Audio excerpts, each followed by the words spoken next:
রামনারায়ণ রাম। আমি প্রথমে আমার ঠাকুরকে জানাই আমার প্রণাম এবং আপনাদের সকলকে জানাই বৈদিক অভিনন্দন। রামনারায়ণ রাম এই বলে আমি আজকের তত্ত্ব রচনা শুরু করছি। ফাঁকি দিলেই ফাঁকি পড়বে। ঠাকুর শ্রী শ্রী বালব্রহ্মচারী মহারাজ। প্রশ্ন: আপনি বিভিন্ন সময়ে নানাভাবে আমাদের অজস্র প্রশ্নের উত্তর দিয়েছেন। গতবারের কড়াচাবুকে যে গল্পটি বলেছেন সেটা আমাদের খুব ভালো লেগেছে।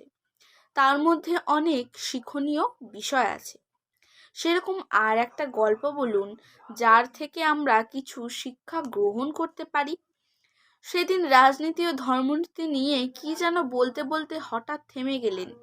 আমরা সে কথাটুকু জানতে চাই। উত্তর: তোমরা গল্প শুনতে চাও? গল্প তো আমি বেশি বলি না। আমি বাস্তববাদী। যা বলি বাস্তবের ওপরেই নির্ভর করেই বলি।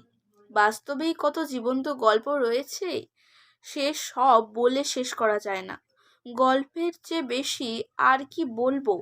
তবে শুনতে যখন চেয়েছো, এক কাল্পনিক দেশের গল্প বলছি। মনে করো একটা দেশ, ধন ধান্যে পুষ্পে ভরা, সুজলা সুফলা শস্য শ্যামলা। নাম তার সিন্ধু মহাদেশ।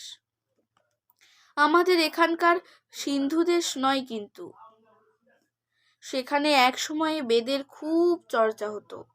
বেদের নীতিতে, বেদের ধারায় সবাই চলতো। সেখানকার মানুষের মন ছিল অত্যন্ত আকাশের মতো উদার, স্বচ্ছ ও পবিত্রতায় ভরা। হিংসা, দেশ, ছল চাতুরি, মিথ্যা প্রবঞ্চনা কাকে বলে তা তারা জানত না। দেশের সর্বত্র একটা সুবন্দোবস্ত ও সুশৃঙ্খলা বিরাজ করত। অভাব কাকে বলে তা ছিল তাদের অজ্ঞাত। সেই দেশে ধর্মনীতি, রাজনীতি বলে কোনো খণ্ড খণ্ড নীতি ছিল না। একটি নীতি ছিল ন্যায় নীতি। সেই নীতির মানদণ্ডেই সব নীতি নির্ধারিত হতো। একটি জাতি ছিল মানুষ জাতি। সেখানে জাতিগত কোনো বিভেদ ছিল না। আমাদের মত, জাতিতে জাতিতে বিদেশ ছিল না। কর্মানুযায়ী কোনো মানুষের মর্যাদা নির্ধারিত হতো না। কেউ কাউকে অবহেলার দৃষ্টিতে দেখত না। হরিজন থেকে শুরু করে সকল শ্রেণীর কর্মীর ছিল সমান আসন। একজন ময়লা টানছে আর একজন দুধ বহন করছে, কোনো পার্থক্য নেই। সকলেই এক স্তরের, সকলেরই সমান কদর। যেসব পদস্থ কর্মচারী সমাজের বড় বড় পদে অধিষ্ঠিত ছিলেন, তারা যতক্ষণ কর্মে নিযুক্ত থাকতেন ততক্ষণই মাননীয়। কিন্তু যখন তারা মাঠে নামতেন, রাস্তায় নামতেন, তখন সব সমান। সকলের সমান অধিকার, সমান মর্যাদা। যাক, যা বলছিলাম।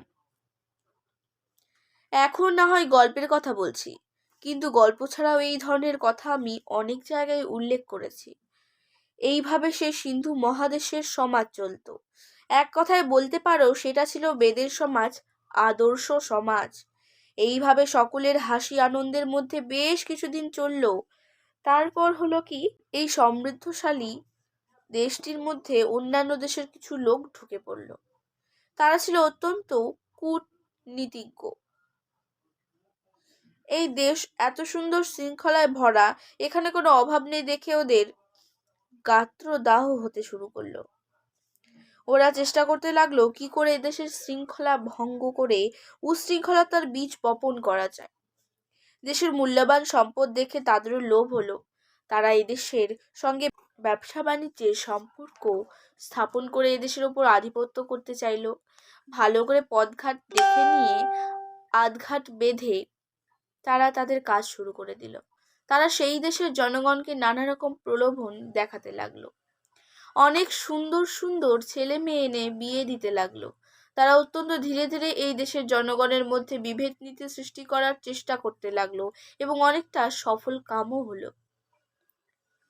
এই সহজ সরল দেশবাসীর সঙ্গে এমনভাবে মিশে গিয়ে তারা এমন সব দ্বন্দ্বের সৃষ্টি করতে লাগলো যে সেই সময় স্বচ্ছ মনেও দেখা দিল বিশ্বাস অবিশ্বাসের প্রশ্ন। সেই পরদেশীরা আড়ালে নিন্দা করতে শুরু করলো। ফলে এমন অবস্থার সৃষ্টি হলো যে আগেকার স্বচ্ছতা থেকে তারা অনেক দূরে সরে গেল। কর্মে বিভেদ সৃষ্টি হলো। একজন আরেকজনকে দাবিয়ে রাখতে চাইলো, ঘৃণার চোখে দেখতে লাগলো। জাতিতে জাতিতে শুরু হলো হানাহানি, একজন আরেকজনকে সহ্য করতে চাইলো না। মানুষের মন হয়ে গেল হিংসা দেশে পরিপূর্ণ, সংকীর্ণতার গণ্ডিতে আবদ্ধ। কোথায় গেল সেই অনাবিল স্বচ্ছতায় ভরা প্রেমে পরিপূর্ণ বেদের সমাজ?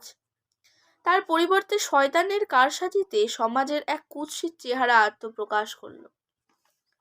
এক বিরাট ঝড়ে যেন সবকিছু তছনছ হয়ে গেল। ভাঙাচোরা এক বিকল অবস্থায় সমাজের মানুষগুলি পড়ে রইল। যে সমাজে অভাব শব্দটি ছিল না, সেখানে এমন অবস্থা সৃষ্টি হলো যে না খেতে পেয়ে মানুষের মরে যাওয়ার উপক্রম হলো। তখন জাতি হিসেবে নীতি সৃষ্টি হলো, এক এক জাতির এক এক রকম রাজনীতি, এক এক রকম ধর্মনীতি। এইভাবে খণ্ড খণ্ড রাজনীতি, ধর্মনীতি, দল আর সম্প্রদায় গড়ে উঠল। চারিদিকে এমন এক অবস্থা চলতে লাগলো যে কোনো কিছুই আর শৃঙ্খলা ও নীতির পথে রইল না। যারা রাজনীতি করতে চাইলো, তারা রাজনীতির নামে চরম দুর্নীতি করতে শুরু করলো। শুরু হলো শোষণের পালা। শোষণের এমন হিড়িক চলল যে কে কাকে কতটা শোষণ করবে তারই যেন প্রতিদ্বন্দ্বিতা চলতে লাগলো।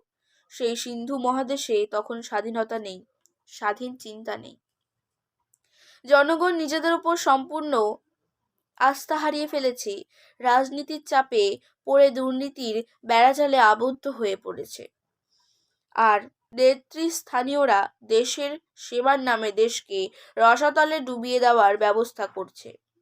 দুর্নীতি যারা করতে চায় না, অপরাধী বনতে যারা ইচ্ছুক নয়, তারাও অনেকে যশের প্রলোভন, অর্থের প্রলোভন জয় করতে না পেরে অনেকটা বাধ্যতামূলকভাবেই যেন দুর্নীতিগ্রস্ত হয়ে পড়ছে। আজকের তত্ত্ব আলোচনা আমি এখানে শেষ করছি। দেখা হচ্ছে পরের ভিডিওতে। ভালো থাকবেন, সুস্থ থাকবেন। রামনারায়ণ রাম। প্রতিদিন এরকম নতুন নতুন ভিডিও দেখতে হলে আমাদের চ্যানেলটিকে সাবস্ক্রাইব করবেন এবং পাশে থাকা বেল আইকনটি প্রেস করবেন। ধন্যবাদ।